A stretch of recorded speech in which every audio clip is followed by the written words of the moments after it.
Morning madam. Good morning. நான் ராகவன். நேத்து நீங்க என்னோட விவாகரத்துல ஜட்மெண்ட் கொடுத்தீங்க. எஸ், வாங்க.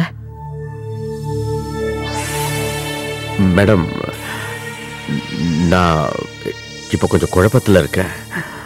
விவாகரத்து பண்ணியிருக்க கூடாதுன்னு எனக்கு தோணுது. அதை கேன்சல் பண்றதுக்கு சட்டத்தில் ஏதாவது இடம்? What nonsense are you talking? Petition கொடுத்திருந்தப்பவே 6 மாசம் நாங்க டைம் கொடுத்திருந்தோம்ல. கவுன்சிலிங்கும் முடிஞ்சு போச்சு. அது மட்டும் இல்ல, பிரிய சம்மதமான நேத்து நான் உங்ககிட்ட மறுபடியும் கேட்டேன். அப்பெல்லாம் ஒண்ணும் சொல்லாம இப்ப வந்து இப்போ என்னால என் மனைவியும் குழந்தையும் பிரிஞ்சிருக்க முடியலன்னு சொல்றீங்க. நீங்க மட்டும்தான் சொல்றீங்க. What about your X wife? சாதாரண விஷயத்துக்குள்ள யோசிக்காம டைவர்ஸ்னு கோர்ட்டுக்கு வந்துறீங்க. யோசிக்கதான் உங்களுக்கு எல்லாம் நேரமே இல்லையே. ஒரு முடிவு எடுத்து அதையே கட்டிட்டு அழுவுறது உங்களுக்கு ஒரு அந்த குழந்தையோட மனசு என்ன பாடுபடுன்னு ஒரு நிமிஷமாவது யோசிச்சு பாத்தீங்களா?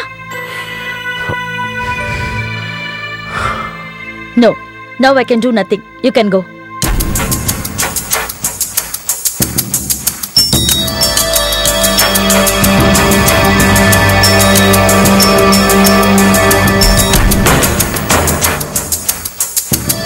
நேற்று நான் மார்க்கெட்டுக்கு போகும்போது உங்கள் அம்மாவை அங்கே பார்த்தேன். கூட சஞ்சயும் இருந்தான். நீ ஒரு கல்யாணம் பண்ணிக்காம இந்த மாதிரி இருக்கிறத பற்றி சொல்லி அம்மா ரொம்ப வருத்தப்பட்டாங்க. நான் இப்போ இன்னொரு கல்யாணம் பண்ணிக்காம இருக்கிறதுனால வானம் இடிஞ்சு விழுந்துடுவா போகுது. இந்த மாதிரி சொன்னால் எப்படி பாராகவா? கடைசி வரைக்கும் இதே மாதிரி தனியாகவே வாழ்ந்துடலான்னு முடிவு பண்ணிட்டியா? அம்மாவுக்கும் வயசாயிடுச்சு இல்லையா? அவங்க ஆசையெல்லாம் நிறைவேற்றுறது நம்மளுடைய கடமை தானே. உனக்கு ஒரு நல்ல வாழ்க்கை அமைஞ்ச அப்புறம் தான் சஞ்சயோட கல்யாணம்னு அம்மா சொல்றாங்க. சஞ்சயை கல்யாணம் பண்ணிக்க வேண்டாம் நான் சொல்லலையே. இந்த மாதிரி எல்லாம் சொல்லி எஸ்கேப் ஆகுறது ரொம்ப ஈஸி. ஆனா பிராக்டிக்கலா இருக்கிறது தான் கஷ்டம். பரவாயில்லையே, அட்வைஸ்லாம் பண்ண ஆரம்பிச்சிட்டீங்க. முதல்ல என்ன பண்ணிக்கங்க, வயசு ஏறிட்டே போகுது இல்ல. நாம இப்ப இங்க வந்தது என்ன பத்தி பேசுறதுக்கு இல்ல, உங்ககிட்ட பேசுறது டோட்டல் டைம் வேஸ்ட். அப்புறம் நேத்து ராத்திரி தூங்கும் போது எனக்கு ஒரு கனவு வந்தது. தண்ணி அடிச்சுட்டு மல்லாக்க விண்டுகிறதா வேற என்ன வரும்? டேய், அதெல்லாம் ஒண்ணும் இல்ல. உங்க அம்மா உனக்காக ஒரு பொண்ணு பார்க்கணும்னு சொன்ன உடனே ஒரு ஸ்பார்க்ல உருவான கனவு தான்டா அது. முதல்ல உங்க பிரசங்கத்தை நிறுத்திட்டு இங்க எதுக்காக நீங்க வந்தீங்கங்கறத சொல்லுங்க. எனக்கு இங்க நிறைய வேலை இருக்கு. டேய், உனக்கு ஏத்த ஒரு பொண்ணை நான் பார்த்து வச்சிருக்கேன்டா. உன் கேரக்டருக்கு ஏத்த மாதிரியான ஒரு பொண்ணு. நம்ம ஆபீஸ்ல வேலை செய்யற அஞ்சலி. அதுக்கேண்டா இப்படி பாக்குற? அவ ஒரு நல்ல பொண்ணாச்சேன்னு சொன்ன. நாளைக்கே கல்யாணம் பண்ணிக்கோ நான் சொன்னேன். என்ன நீங்க பைத்தியக்காரத்தனமா பேசுறீங்க? இது ஒன்றும் பைத்தியக்காரத்தனம் இல்லடா. எதை எப்படி செய்யறதுன்னு எனக்கு தெரியும். நான் பாத்துக்கிறேன், விடு.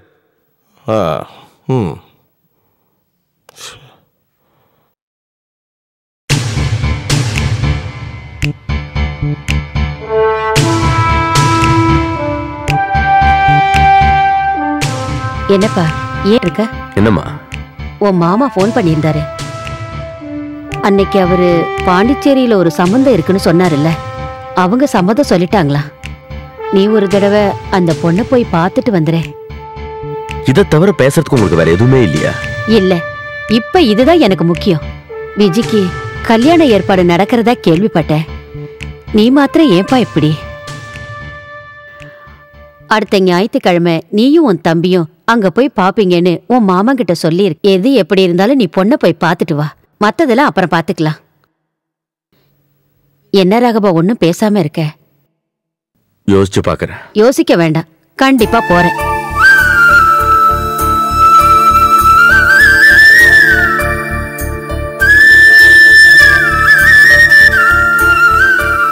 அதெல்லாம் ஒண்ணும் சரியா வராதுன்னு அம்மா அப்படிதான் சொல்லுவாங்க. வாழ வேண்டியது நான் தானே. பொண்ணை போய் ஒரு வாட்டி பாக்குறதுல என்னடா தப்பு? அட்லீஸ்ட் உங்க மாமாவுக்காகவாவது ஒரு வாட்டி போய் பார்த்துட்டு வா. நான் தான் சரியா வராதுன்னு சொல்றேன்ல. அதுக்கப்புறம் எதுக்கு டைம் எடு? பாண்டிச்சேரி வரைக்கும் போயிட்டு வரணும். நான் பிடிச்ச முயலுக்கு 3 கால்னு சொல்றவனாச்சே நீ உங்ககிட்ட பேசி ஜெயிக்க முடியுமா?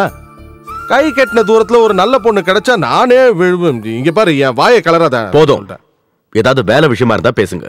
ஓ அடடா, என்னையே கழட்டி விடலான்னு பாக்குறியா? அப்படி என்னடா சொல்லிட்டேன் நானு? இந்த காலத்துல கிழவனுங்களே 4-5 கல்யாணத்தை பண்ணிக்கிட்டு ஜாலியா இருக்கானுங்கடா. உனக்கு என்னடா? ஏய், அந்த பொண்ணுக்கு பிடிச்சிருந்தா மட்டும் இந்த கல்யாணத்தை நம்ம நடத்துவோம். வீணா யாரையும் வற்புறுத்த போறது இல்லை. அப்புறம் ஏன் யோசிக்கிற? சரி, இப்படி செய்வோம். நீ எதுவும் தெரியாத மாதிரி வாயை மூடிக்கிட்டு சும்மா இரு. நான் முதல்ல போய் அந்த பொண்ணுகிட்ட பேசி பாக்குறேன். பிடிச்சா ஓகே சொல்லிட்டேன், இல்லைன்னா ஃப்ரெண்ட்ஸா இருப்போம். என்ன மாட்டி விட்டாதான் உங்களுக்கு தூக்கம் வரும் போல இருக்கு. உன்னை வாயை மூடிக்கிட்டு தானே உட்கார சொன்னேன். எதுவும் பேசாத. அஞ்சலி இப்ப கேபின்ல தனியா இருக்கா, நான் போய் பேசிட்டு வரேன்.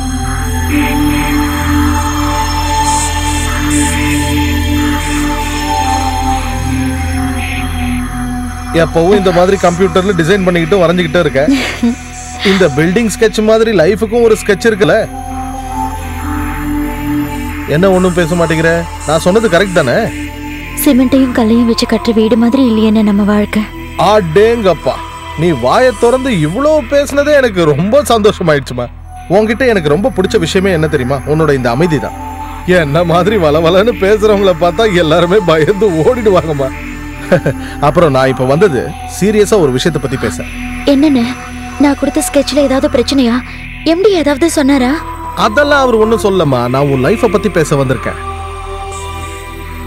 நம்ம ராகவன் சாரை பத்தி நீ என்னமா நினைக்கிற? என்னன்னா திடீர்னு இப்படி கேக்குறீங்க? சும்மா சொல்லு, உன் ஒப்பீனியன் தான் என்ன? அது ராகவன் சார் ரொம்ப ரொம்ப நல்லவர்னு எனக்கு தோணுதுண்ணே. அப்படியா? அப்ப நான் சொல்ல போற இந்த விஷயத்த நல்லா யோசிச்சு பார்த்து ஒரு பதில் சொல்லு. சாரோட லைஃப்ல என்ன நடந்ததுன்னு டீட்டெயிலெல்லாம் எனக்கு தெரியாது. ஆனா ஒரு விஷயம் மட்டும் எனக்கு தெரியும். ராகவன் சார் ரொம்ப நல்லவர். அவருக்கு போய் இப்படி எல்லாம் நடந்துருச்சேன்னு எனக்கு ரொம்ப வரும். என்னை விட என் குடும்பத்துல இருக்கிற எல்லாருக்குமே ராகவன் சாரை ரொம்ப பிடிக்கும். அந்த அளவுக்கு அவரு ரொம்ப நல்லவர். பாக்கிறதுக்கு தான் ரொம்ப ஸ்ட்ரிக்டா தெரிவாரு. ஆனா ரொம்ப சாஃப்ட் அண்ட் குட். கல்யாணத்தை பத்தியும் ஃபியூச்சர் லைஃப பத்தியும் நீயும் ஏதோ குழப்பத்துல தான் இருக்கிறேன்னு நான் நினைக்கிறேன். அதனால ஆனந்தனை கம்பல் பண்ணதை வச்சியோ மத்த ஆளுங்க அவரை பத்தி தப்பா சொல்றதை வச்சு நீ உடனே ஒரு முடிவு எடுக்கணும்னு அவசியம் இல்லை. நல்லா யோசிச்சு கரெக்டான ஒரு முடிவு எடுத்தா எல்லாருக்கும் நல்லது.